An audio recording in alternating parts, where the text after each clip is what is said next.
May mga bagay tayong gustong kamtin, mga bagay na makulay at masaya, mga bagay na nagbibigay sa atin ng katuparan sa ating mga pangarap. Pero paano?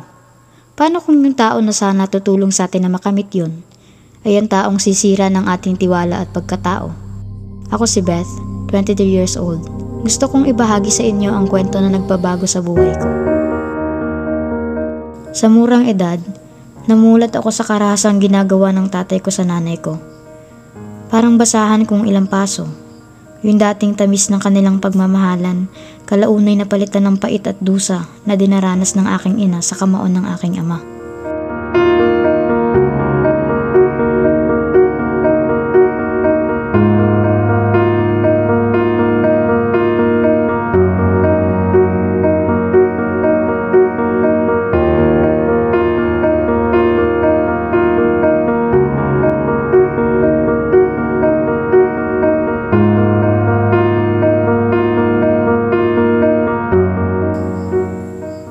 Marahil ay isang sumpa sa aming pamilya ang bisyo ng tatay. Sapagkat maging ang aking mga kapatid ay napilitang tumigil sa kanilang pag-aaral upang magtrabaho at pasanin ang bigat na dapat haligi ng tahanan ng bumubuhat.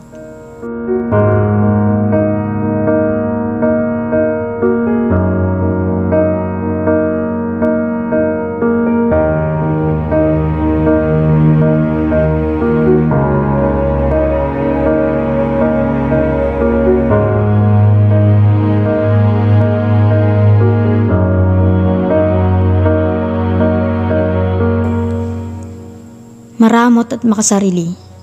Yan ang mga katagang binibitawan ni tatay tuwing nagsusubi ng kanilang pinaghirapan ang aking mga kapatid.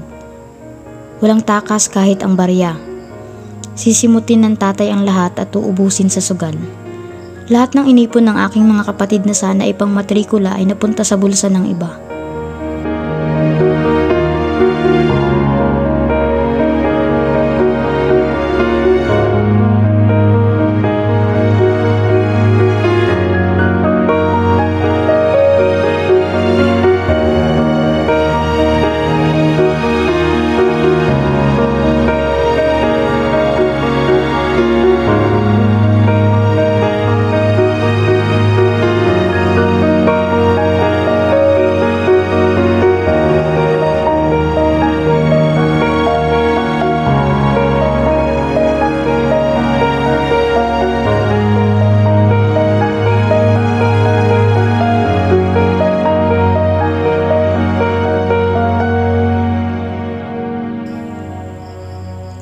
Hindi lamang pala doon natatapos ang paghihirap ng ate ko sa kamay ng tatay ko.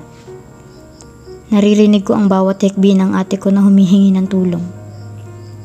Pinagsamantalahan siya ng aking amang wala sa sarili dahil lulong sa droga. Wala akong magawa sapagkat bata pa lamang ako. Gusto ko nang gumising sa bangungot na ito. Ngunit ang aking bangungot ay tila nilalaro ng tadhana. Isang tahimik na gabi, hawak ako ni tatay sa aking mga kamay. Nakagapos at di makapalag. Bakit? Unti-unti ko nang naiintindihan. Mahina ako. Wala akong laban. Di ko kaya. Lahat ng pagsubok ay kaya nating labanan. Kung kaya ko, kaya mo rin. Putulin natin ang taling nakabigkis sa atin mula sa mga mapang-abuso. May sandalan at karapatan tayo. Women. Let us protect our children. Let us promote violence against women